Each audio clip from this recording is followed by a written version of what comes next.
Welcome to the Arrington Gavin Show. Real talk, big opinions, and fearless conversations. From the front lines of politics to the latest in pop culture. From breaking sports headlines to the stories that move the world. Nothing's off limits, and nobody's holding back. Arrington Gavin is here to break it down, build it up, and keep it all the way real. So turn it up, lean in, and let's get into it. This is the Arrington Gavin Show. What is going on, my friends? Welcome to the Arrington Gavin Show, your go-to spot for sharp insights, bold opinions, and unfiltered takes on the biggest stories of the day, whether it's politics, sports, pop culture, or the latest buzz. Look, we're diving deep and keeping it real, so please do me a favor, kick back, stay informed, and get ready to join the conversation. All right, my friends. So recently, one of the most anticipated political hearings of the year unfolded as Dr. Anthony Fauci returned to the Capitol Hill to testify before a Senate committee led by Senator Rand Paul. But instead of hours of back and forth testimony, the biggest headline became one phrase repeated more than 100 times. I invoke my Fifth Amendment right. To Fauci supporters, today was the latest chapter in what they see as years of political attacks against a public servant who helped lead America through one of the most challenging public health crises in modern history. Now, to his critics, this hearing was proof that the American people still haven't received answers about COVID-19, the government's pandemic response, NIH-funded research, and whether Congress was ever misled. The Fifth Amendment is a constitutional protection, not an admission of guilt. At the same time, many Americans believe public officials who shaped policies affecting millions should answer tough questions under oath. Now, tonight, we're going to separate politics from constitution, facts from speculations, and emotions from evidence. Did Americans finally get accountability today, or simply another political spectacle? Let's talk about it. That's what we do here on the Arrington Gavin Show, my friends. As I mentioned earlier, we are going to be dissecting so much stuff, showing some highlight clips from that hearing. I'll be honest, you haven't heard from Fauci in like what, almost 4 years, right? COVID-19 was the only time I've seen most of Anthony Fauci. I ain't hear from him in a minute. Okay. Now, this committee hearing, again, led by Rand Paul, who was one of Anthony Fauci, and still is one of Anthony Fauci's biggest critics. So you already knew it was not going to be all fun and games for this encounter. But we're going to talk about it here on the Arrington Gavin Show. As always, family, thank you so much for taking the time out of your busy schedule. This is episode 604. Thank you for chiming into the Arrington Gavin Show. As you know, we drop new episodes weeknights at 7 p.m. Eastern Standard Time on YouTube and wherever you get your podcast. You can listen to the program at your own leisure. Where you also available on Goatverse TV if you download the app. It's available on the App Store, Google Play Store, Roku, as well as Amazon Fire TV. You can also follow us on our social media platforms, like Instagram at the Arrington Gavin Show, X, formerly known as Twitter, at AG Show Live. You can also follow us on Blue Sky under the same handles, AG Show Live on Blue Sky, for those who are on that platform. Also, my friends, you can check out our website, www.theagshow.com. Those are ways you can follow up on the latest episodes, or if you just want to reach out to me and say what's up, make sure you visit our website. Some great website. I always feel like I sound like I'm a used car salesman. Oh, it's the best one, greatest one. This is a great website. Yeah, and I do stand by that. Also, my friends, you can, if you have not done so yet, please do so. Subscribe to our YouTube channel. We want to grow our subscribers to at least 5,000 by the end of the year. If we surpass that, that would be awesome. If we come close to it, well, it's still growth. Every day we normally see new subscribers, a few here and there, but we want to continue that momentum. So all you have to do is it's very easy. Subscribe to the YouTube channel. You can also share with a friend, share with family. This program is filled with so much great content, conversation. We like to have fun here on the show, but we also have bring on great guests too. So it's a wonderful podcast to add to your list of shows to tune into, and I hope you can do that. Excuse me as I clear my throat. But I hope you all are having a wonderful day this evening. It was had a wonderful day myself here in the Commonwealth, here in my hometown. We actually had a very serious storm last evening, where one city that is not, I'll say about 45 minutes from where I live, 30 to 45, it was a water like funnel, looked like a tornado, and we were under a tornado watch. And the weather here is always back and forth, right? There's days where it'll be cold one day, and then the next hour it's scorching hot. The following hour it's a storm. It's just back and forth. So we weren't prepared for this rainstorm. We've been getting a lot of rain lately, but still very comfortable weather. And hey, I'll tell you one thing, my grass is staying very hydrated. My grass is extremely hydrated. but yeah, we had a serious storm, and then the following day another big storm happens, and that's the Fauci Senate hearing. So we're gonna talk about it here on the show. But before we head to a break, as I mentioned, be sure to follow us on all social media platforms. We just got back. We rejoined Blue Sky.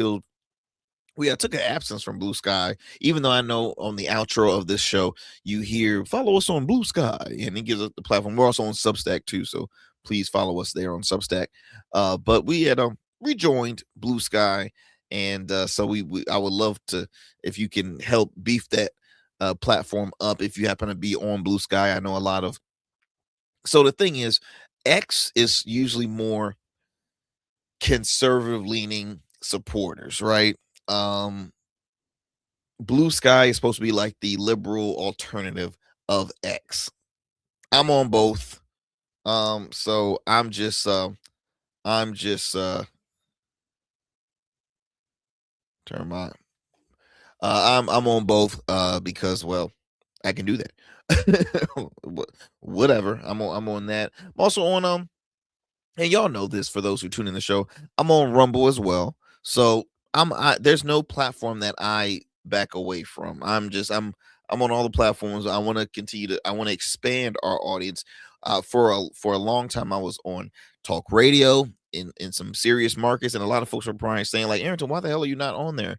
Well, because y'all, and I truly appreciate, and I loved my time on those radio stations, or having my program being aired on those radio stations, but it's nothing like being truly independent, right? You have more freedom, you have more flexibility, but it is harder. It's harder to continue to get the word and the message out when you're just a pod. So again, it's more work for me on my end, but for my supporters, I hope y'all stayed with us and continue to grow with us, and just, as I mentioned, help us bring in more folks to the Arrington Gavin show.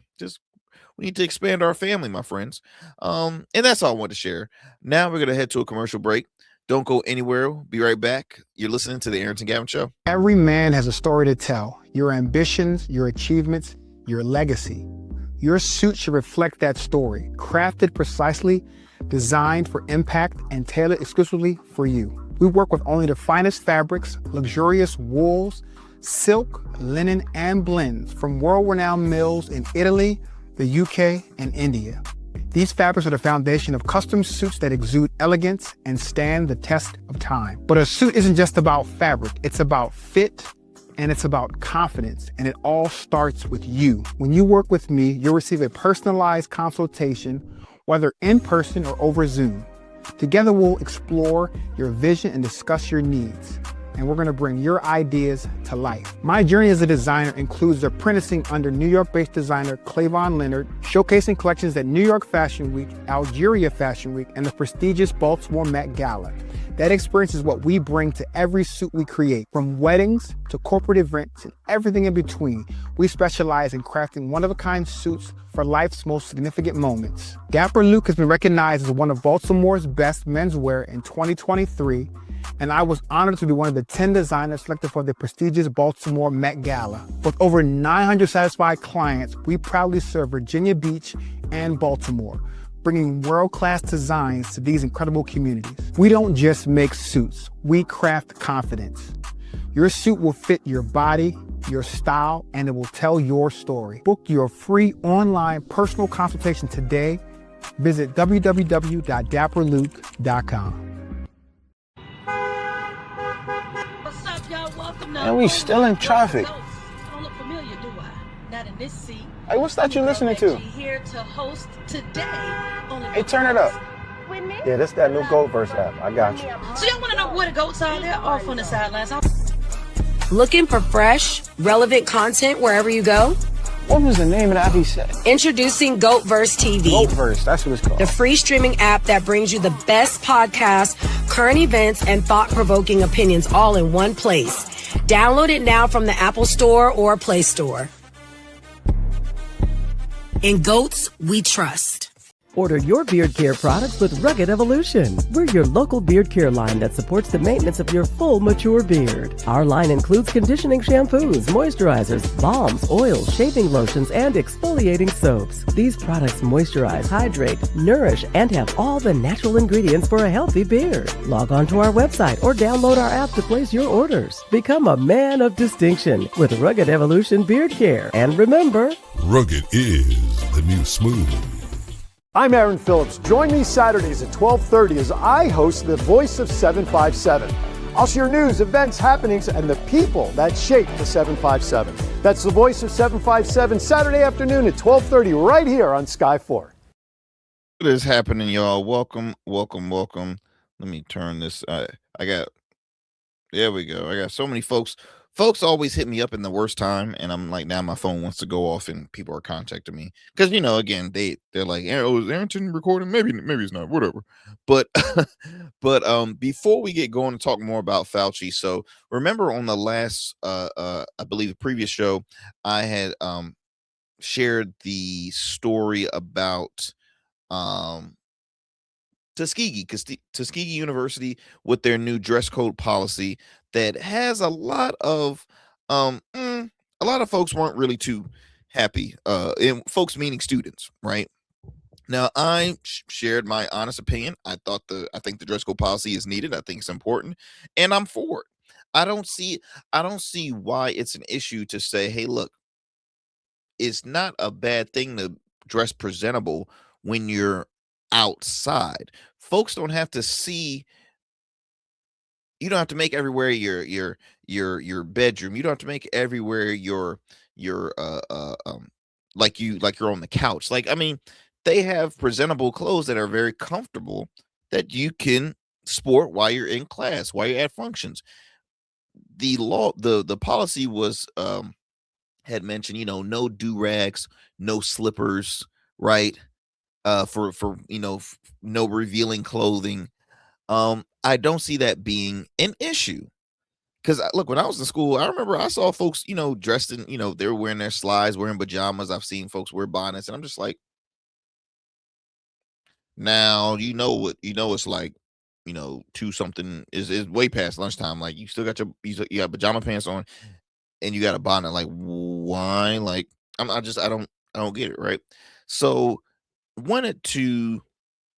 they have shared this with some students at, I want to say, a local university in my home area. Let's see here. Yes, so there are some students from the Hampton Roads community, right, where I reside, because we have a couple of prominent HBCU schools that are here. Norfolk State University, a prominent HBCU, Behold the Green and Gold, as well as Hampton University. Hampton the pirates. So let me just read you real quick because I don't want to spend too much time on this. Let me see if I can enlarge this for y'all to read. Okay, so this was a comment from a student at Norfolk State University, and I quote said, "While I believe the students should have high expectations for themselves that inform how they show up in the world, I fear that policies like this will uh, disempower Black students and threaten the sense of belonging that draws many of them to HBCUs rather than PWIs. PWIs meaning predominantly white institutions, where ball caps and slippers can be seen in classrooms and dining halls on a regular basis." Here's my take. I don't care about other universities, other what PWIs do, ball caps and slippers. I don't care what they were with them wearing that. We're talking about HBCU. See, here's the thing, my friends. You have to understand, in the Black community, we are put to a higher standard. We are. We can't say, well, Billy wears a ball cap and slippers. Why can't I wear my do-rag and slippers? It's a whole difference, bro. It's a whole difference. Okay. If Miss Cindy Lou Who wears I don't know, I mean, what, slippers or pajamas, pants, and a baseball again, it's a different standard. One thing I remember, I used to I went to a private Christian school, right? I was the minority. It was predominantly white school. Every Wednesdays we had what they call chapel days. So for those that are unfamiliar, not uh uh a faith follower, or or if you don't understand religion, uh it was a private Christian school. Every Wednesdays we had chapel days where we either had a guest speaker, but we did worship, so we sung a few songs, couple songs, and then we had like a sermon or a word that was spoken from a speaker, whether if it's from another church or someone that's an author. That's what we did every Wednesday. So every Wednesday we had a standard where the boys had to dress in a shirt and tie, girls had to dress in a skirt, an appropriate skirt, right? So below the knees, and that's how the attire was. Now it was interesting because some days the Black students, we dressed like, our Sunday best, because we knew every Sunday going to church, oh no, we got to dress sharp. And it'll be some folks that will be, wearing their ties and already loosened out and stuff like that. And we didn't do that because we're like, we were raised different. And then on top of that, we know it's a higher standard. The outside world will respond differently from a not well dressed Black kid or Black young lady or young man compared to a white man or a white lady. That's just the truth. That's reality. It sucks, but that is accuracy. So to this student here, well, let me read you it because there was two more. So that was one. That was a student from Norfolk State. Then we have one from Hampton University. And that quote says, "While I do believe we need to emphasize professionalism, I understand that perspective of always being prepared for an opportunity. I also believe students should be able to relax on their own campus without being restricted by rules like these."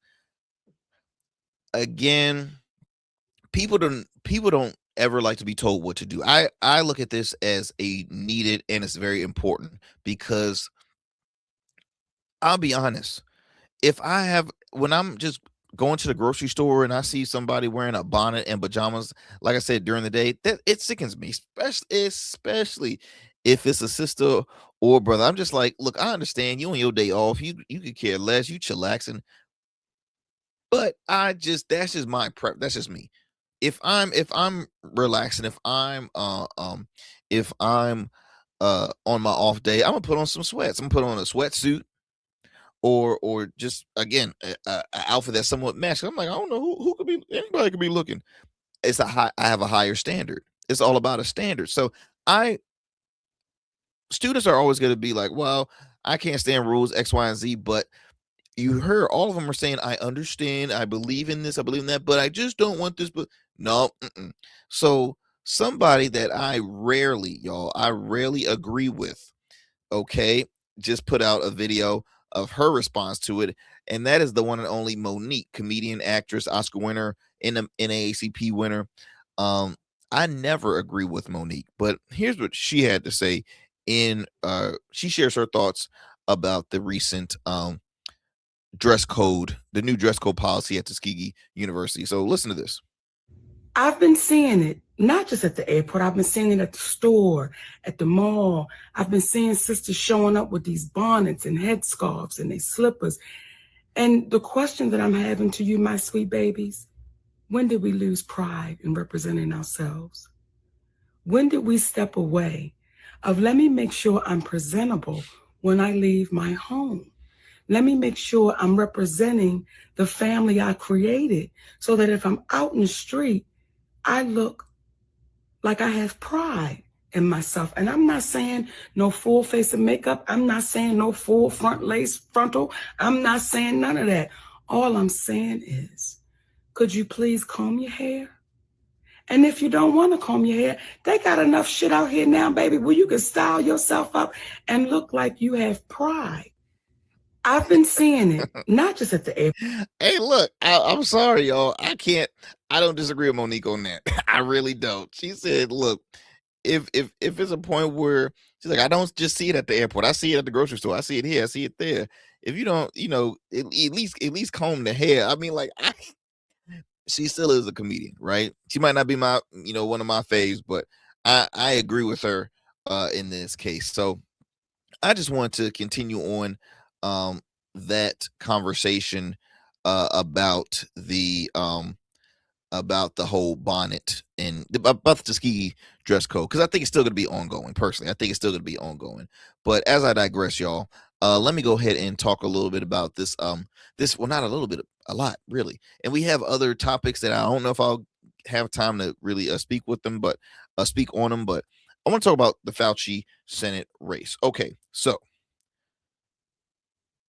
let's go ahead and earlier today, so in real time when you guys tune into this show, we will it has already been, we might hear more new news, but today was the Senate hearing, and Dr. Fauci,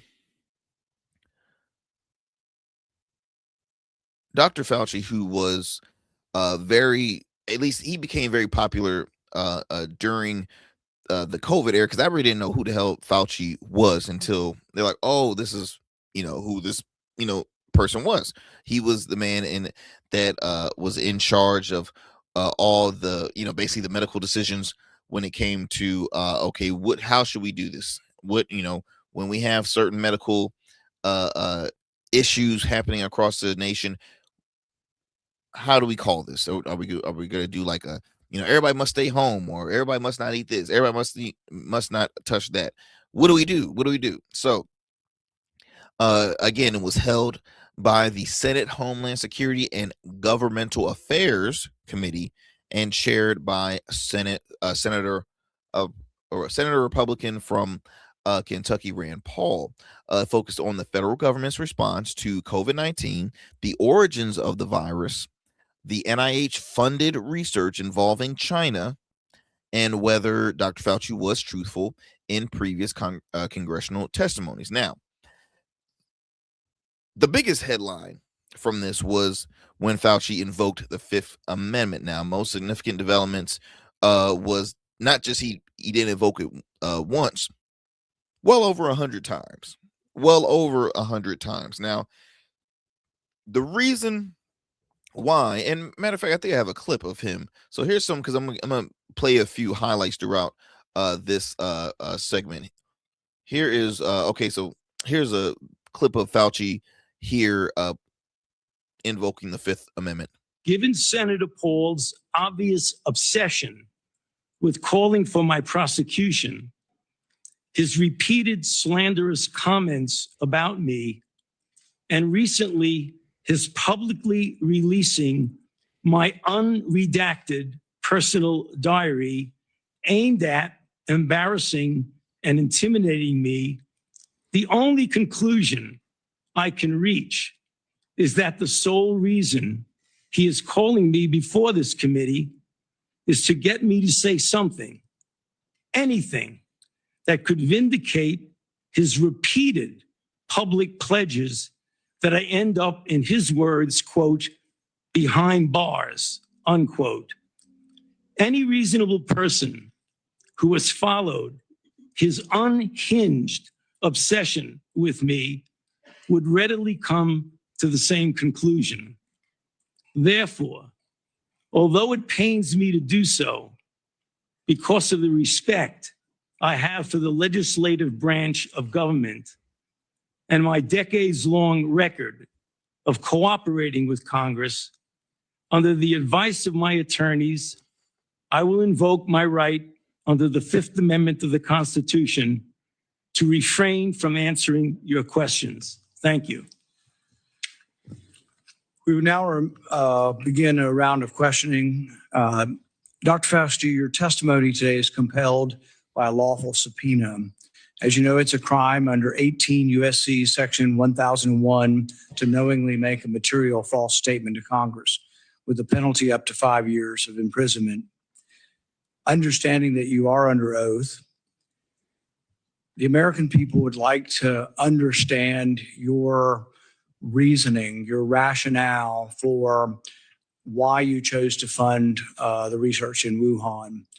There have been, intelligence agencies, the CIA, the FBI, the DOE, have all come to the conclusion that more likely than not, the virus came from the lab in Wuhan.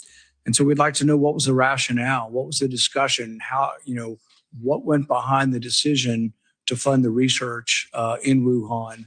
How did you come to the conclusion that a totalitarian country would be capable of doing this in a VSL-2 lab, a lab that lacked the security? What was the reasoning? And are you sorry, basically, for making the decision? Would you, like, given another chance, say, well, gosh, circumstances now as I know it, maybe it wasn't a wise thing. Can you explain to the committee why you chose to fund this dangerous research in China? On the advice of counsel, I respectfully decline to answer based upon my rights under the Fifth Amendment of the Constitution. Given Senator... And see, they, man, that right there is, you know what, that will piss off people on both sides of the aisle, seriously, because what the Fifth Amendment, what invoking the Fifth Amendment basically is, yeah, he's told not to say a word. They ask you a question, don't say shit. That's pretty much what they are, what his lawyers are, telling him to do. Like, no, don't say a word, Fauci. We'll handle this.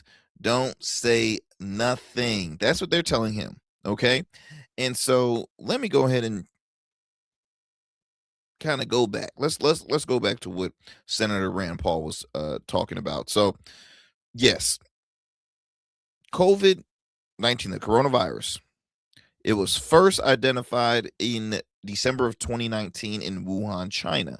This is what reports are saying. To official reports reported, pandemic was declared March 11 of 2020. Now, it had already been shared early on during that year, because I remember when I left, I was visiting some family in California, and literally when my wife and I had arrived back from California back to the East Coast, I kid you not, they had banned flights. Like, no one could take a flight anywhere. You could drive, but you couldn't fly. All right. And 6 feet apart, they, all restaurants, everything, like it was something that it was out of a movie. Like, I never could imagine that, like, the world really was shut down, and a lot of businesses took a huge hit, especially local businesses. Some of them had to close. Churches, were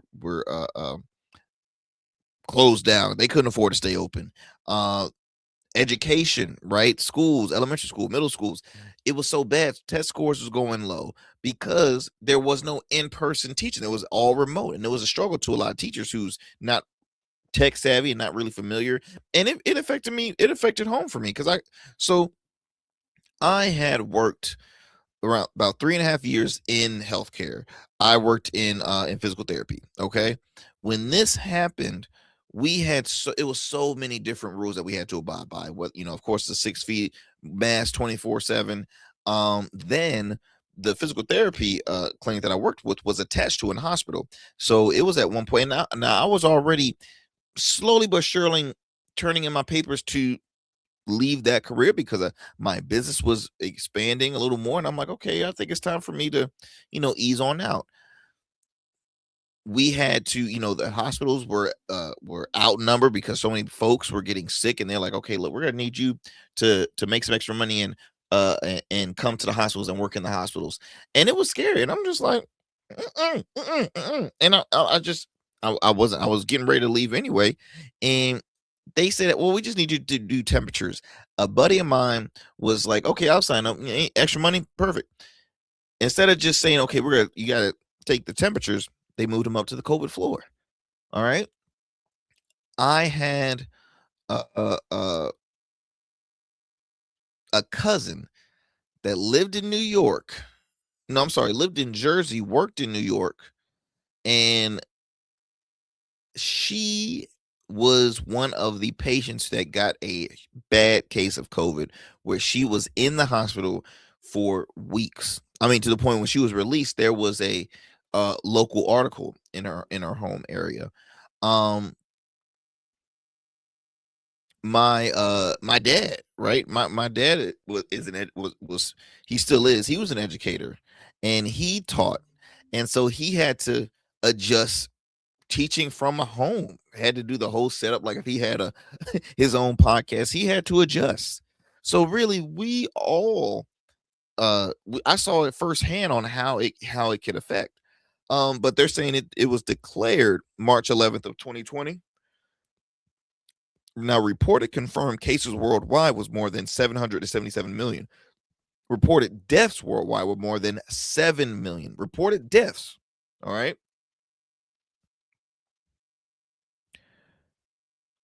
Confirmed cases of official reported total include approximately over 100 million confirmed cases. Confirmed deaths, I'm looking at more than 1.2 million. Hospitalizations, millions of Americans were hospitalized over the course of the pandemic. Now, vaccines administered, more than 670 million doses were administered in the United States for over several years. Now, those who were at high risk were ones that were,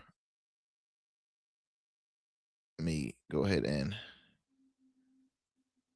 those that were at a high risk was 65 and older, right? Your senior citizens, those that already had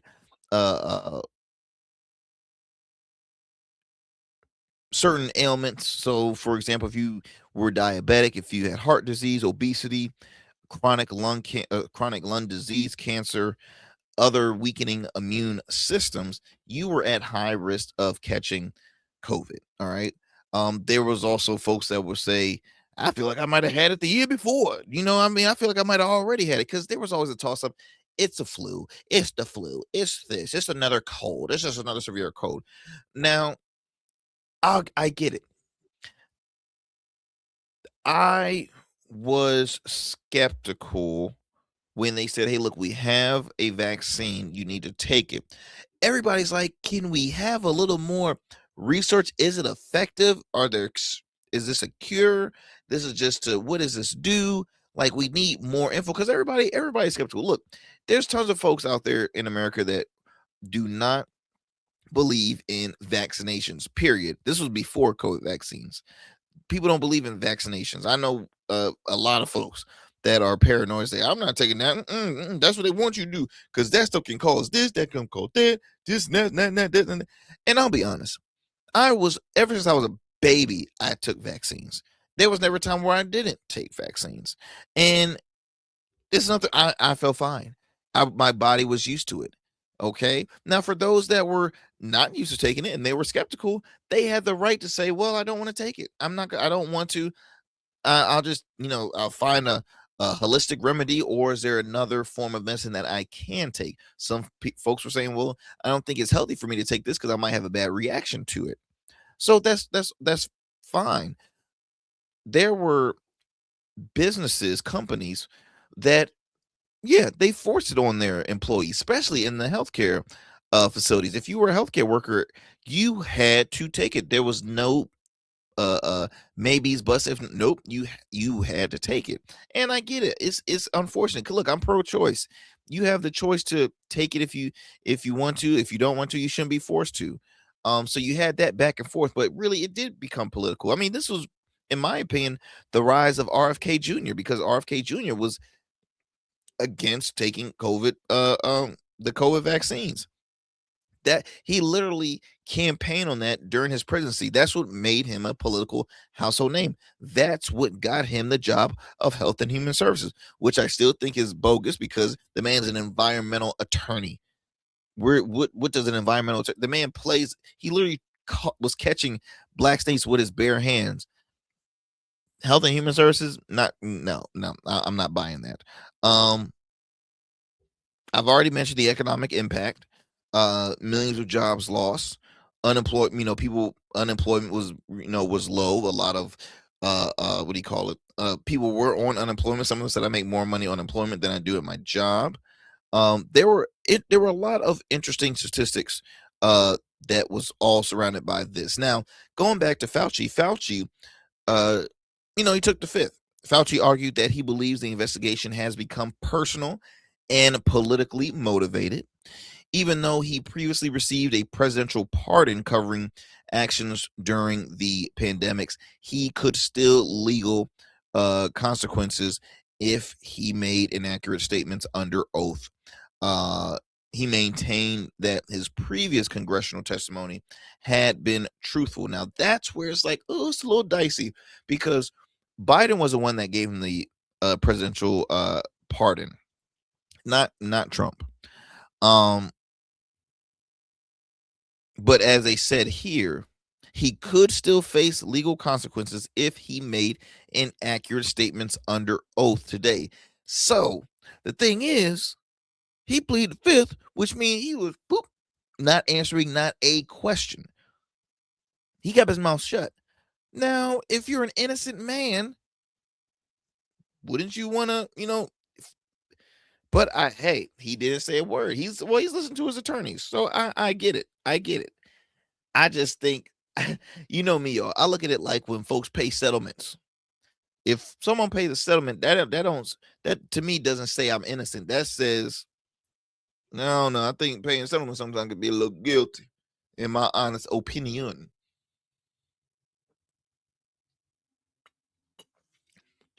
So let me go ahead on, and expand on more. So that was one soundbite, right? Now here is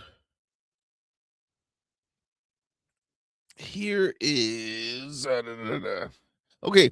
This is a clip where when Fauci and I believe the mayor of DC were out in different neighborhoods. Let me see here. Encouraging folks to get vaccinated. Now, there was a gentleman who, let's see here. There was a gentleman in the community that was talking with Anthony Fauci. This was in 2021. On his opinion on this vaccine push. Now, look, agree with him or not, but I thought it was an interesting clip to share. So let me see if I can find that for you all. Okay, bet. Here it is right here. People in America are not settled with the information that's been given to us right now. So I'm not going to be lining up taking a shot or a vaccination for something that wasn't clear in the first place. And then you all create a shot in miraculous time. It takes years to create vaccination. Well, it used to take years. Okay, it used to. You know how many years were invested in this approach? About 20 years of science to get us to be able to do it. 20 years is not enough. And 9 months is definitely not enough for nobody to be taking no vaccination that you all came up with. The only reason I'm talking to you right now, as close as we are, is that I've been vaccinated. Right. But if it allows thousands of people like you don't get vaccinated, you're going to let this virus continue to percolate in this country and in this world. Something like the common flu then, right? And not it's like much the more common serious than the flu. Well, the flu kills a lot of people annually too. You know how many people died of the flu the last year? I mean, not this year, virtually none, but the previous year, about 20 to 30,000. You know how many people have died from COVID-19 in the United States? 600,000 Americans. Well, the number that you all giving that died, that's once again, that's you all's number. You gonna pass? Yeah, definitely. Because when you start talking about paying people to get vaccinated, when you start talking about incentivizing things to get people vaccinated, there's something else going on with that. Something else going on. It is something going on with something else. You're right. But I'm glad millions of people like me and most everybody here didn't get an. You know what their incentive was? Protecting their health and protecting the city. But I won't keep you anymore. It's okay, because my incentive, y'all campaign is about fear. It's about inciting fear in people. You all attack people with fear. That's what this pandemic is. It's a fear. It's fear, this pandemic. That's all it is.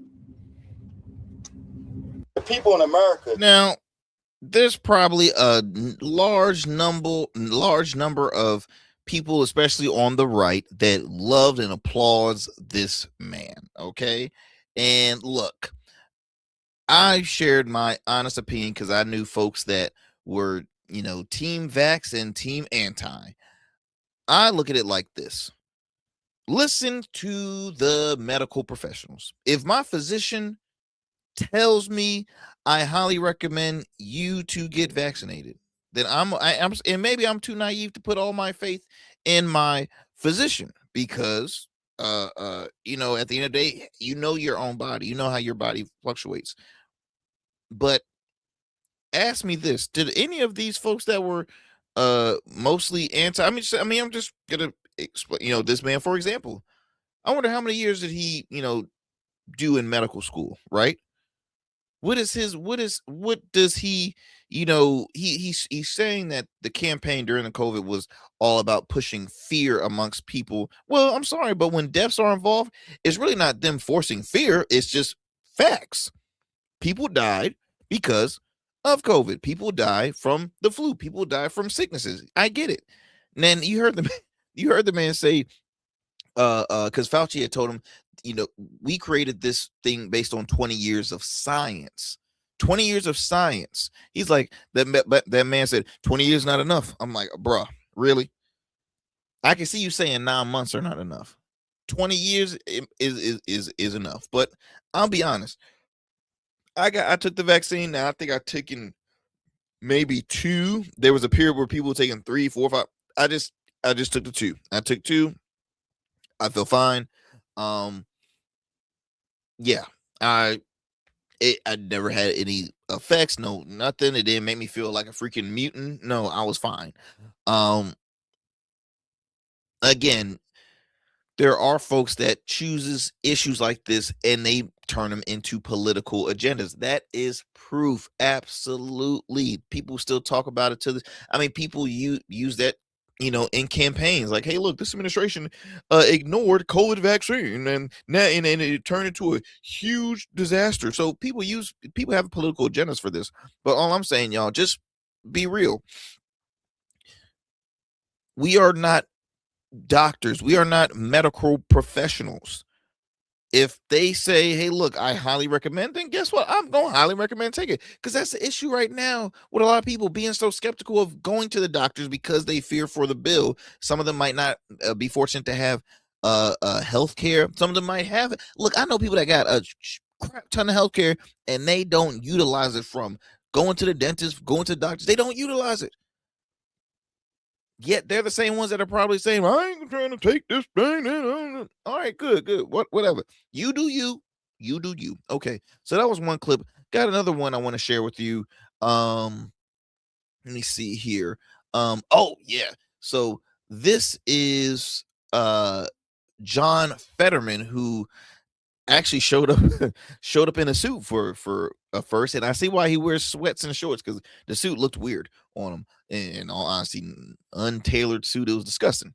But he has been somebody, in my opinion, who he says he's so pro, Democrat. I vote Democrat 90% of the time, and I get it. As an independent, I understand the importance of bipartisanship. I just think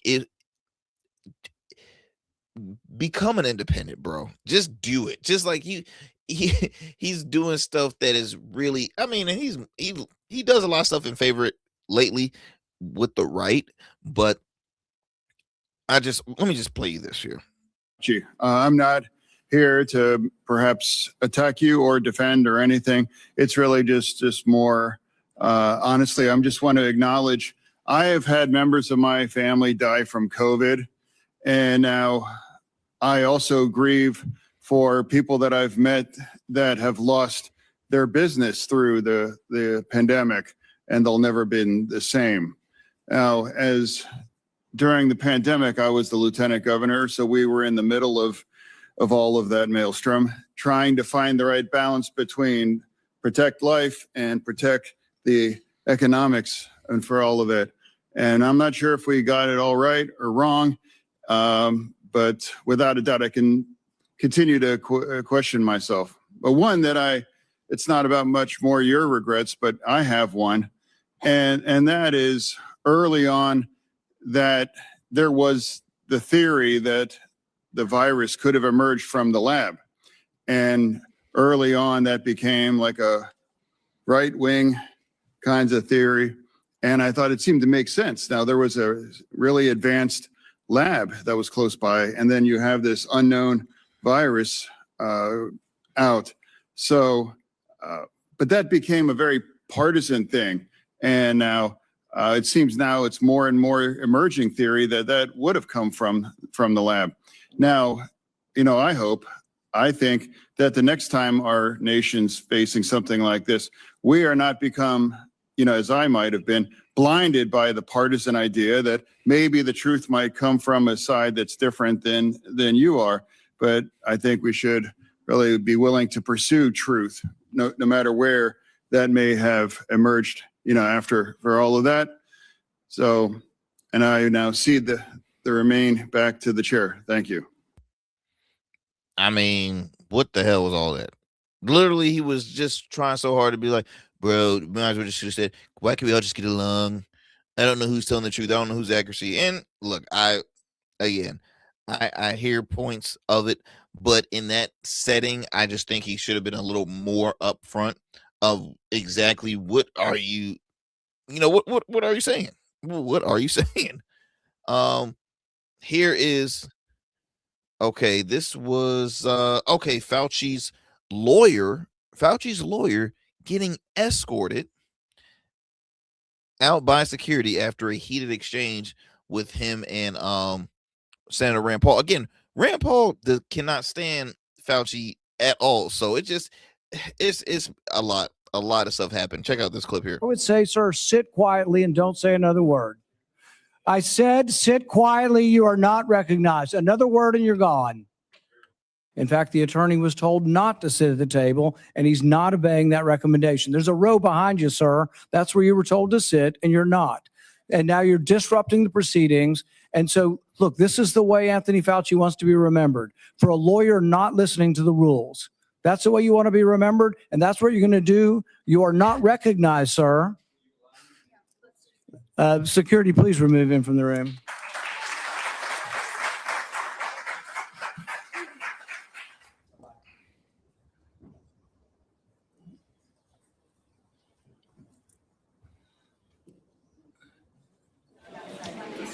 Trying to say in that room? I have no comment for the press. But Thank what you. were you trying to say, sir? No comment for the press. That was a public statement you were trying to make. Have you ever seen this happen in a congressional hearing? He has a valid Fifth Amendment privilege, and he has the right to assert it. That's what you were trying to say. That's what I was trying to tell the committee. That's all I was trying to tell the committee. So I would say, sir, sit quietly. It's just it doesn't get any better than it. I don't know, for some reason it was funny because the attorney, every time like Rand Paul would say something, the attorney's like, what can I? What about it? So can no? Okay. I mean, and then you hear the crowd like, yeah, because all that was a bunch of right winger podcasters and content creators, journalists. I mean, I saw Laura Ingraham sitting there in the crowd. I mean, that's all of this was. And I guess I want to ask you all the question: was this a legitimate congressional oversight or political theater design for television and campaign messaging? Because Republicans say Congress still deserves answers. And then Democrats, so this is reported by Associated Press, Democrats argue Fauci has already testified multiple times and the hearing served little investigative purpose. Because it did. It truly did. See, what all this is it's funny how this is occurring during the midterms, and we're already, this is midterm hell, September will be here before you know it. Early voting will be before you know it. This is politically driven, okay? It really is. Now, I would say, and you heard me say earlier, Fauci received a presidential pardon from Biden. But if there was any inaccurate information that was provided by Fauci, then he could still serve legal consequences. So for him to say, I plead the that's all I'm saying. Gets you thinking, right? Gets you thinking. But the man's like, no, should I? No, okay.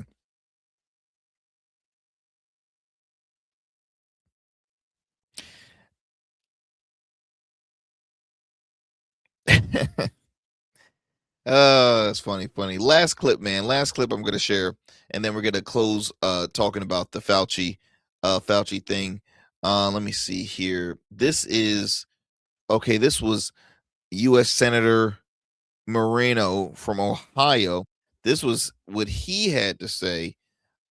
His statement during this hearing. Story broke. I said to myself, I cannot stand idly on the side and watch this happen. It was about 6 years ago today that I decided I'm going to give up my businesses, sell them all, run for office, run for the United States Senate. Here I am sitting in front of you 6 years later saying, who the fuck do you think you were for doing that? When that story broke, I said to myself, I cannot stand idly on the side. Again, political theater at its finest, because folks have respect for because again, this is like fake courts. None of these folks have any cred to be like, hey, look, I know how to serve in a court. You cannot throw F-bombs in a court. You can, but guess what? Security going to escort you, or you're going to get arrested, or you're going to get warned by the judge. So the fact that you have a sitting senator saying, who the fuck you think you are, right? Who are you? That's why I ran for, because you know what? You had the whole debate between vaccines, anti-vaccines. Should I wear a mask? Now, you did have some paranoid folks, because I'll be honest, I used to see folks driving in their cars, windows up and mask still on. I'd be like, now, you know you're tripping, right? You can take your mask off. Wearing a mask outside, I wasn't a fan of that. I didn't wear it outside.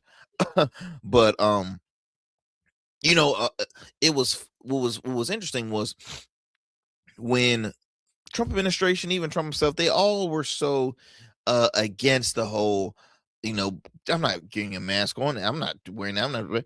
And you know what? A number of them got COVID.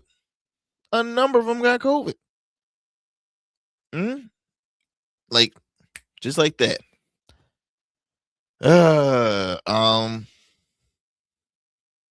Again, what frustrate the most with Republicans about this is the fact that you have someone telling you what to do. Two, you're losing money. And I think that was it. I think that was primarily it. Those are my just two assumptions with that.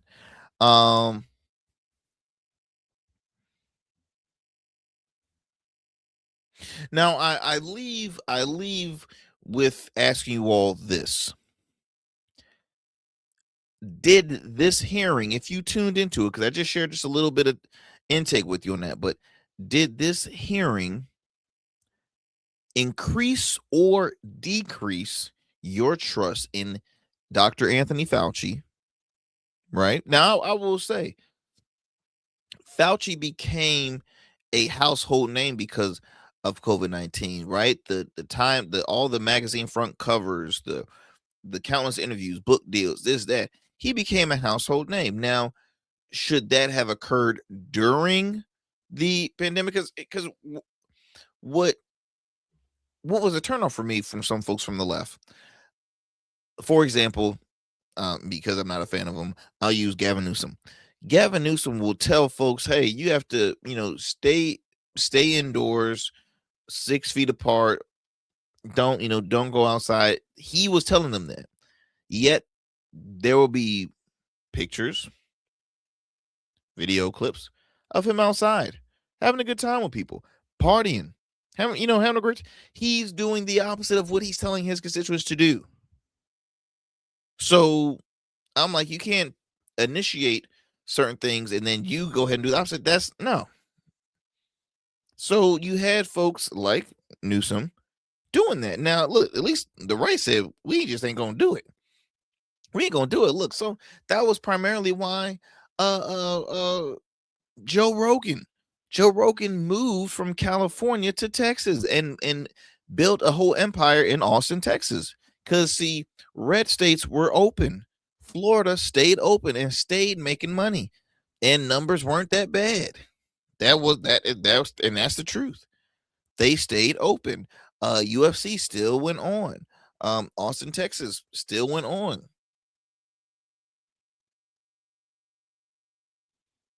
Still went on. You had a lot of left-leaning individuals that were anti. No, we're not doing that. I'm not participating in it. So that's what occurred. I guess because I mentioned with the whole invoking the Fifth Amendment, but do you think Fauci should have answered some of the senators' questions? Should he have answered that, or did he do the right thing?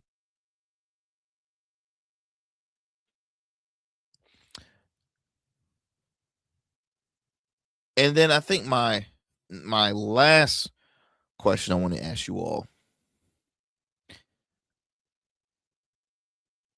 Well, actually, two. Have both political parties politicized the pandemic? I say yes. I say every natural disaster that occurs, every issue always turns political. Eventually, maybe not at the very moment, but it definitely turned political. Then my last question is, who deserves most of the scrutiny for America's COVID response? Should it be Fauci? Should it be Congress? Should it be the White House?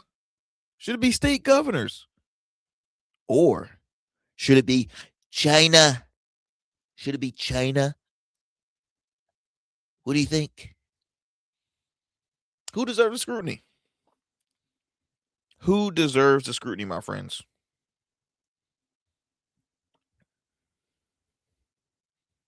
Because again, I'll give you my honest opinion. I'm listening to medical professionals. Agree, disagree. I don't give a flying you know what. I'm going to listen with doctors, physicians, people that went to school for this, people that studied this. I'm listening to them. I'm not going to say, well, you know what? Let me just drink some ginger ale. I'm good. Give me a baby aspirin. I'm good. Give me some Tylenol and some ginger ale. I'm good. Give me some chicken noodle soup. Give me some broth and I'm good. Not gonna. No. I'm gonna look. Give it to me.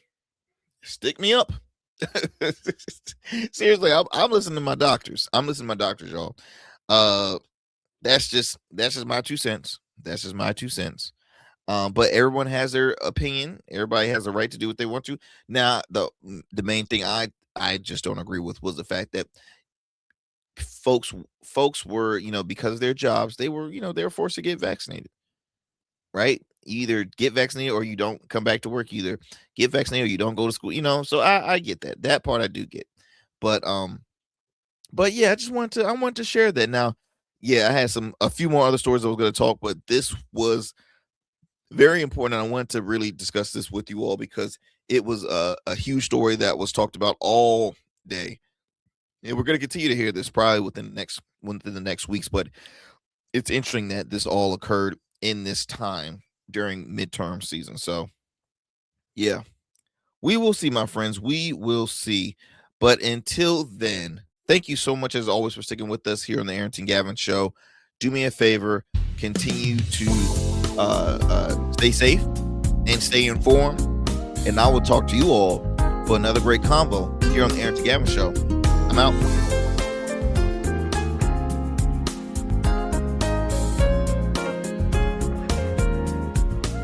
That's it for tonight on the Arrington Gavin Show. Thanks for tapping in and keeping the conversation alive. Don't forget, stay connected with us on all platforms. Follow at Arrington Gavin on Instagram, Blue Sky, and X, and subscribe to the official Substack for exclusive takes and deep dives you won't get anywhere else. We're here every weeknight, same time, same energy, same real talk. Until next time, stay bold, stay sharp, and stay true. That's what we do on the Arrington Gavin Show. Peace.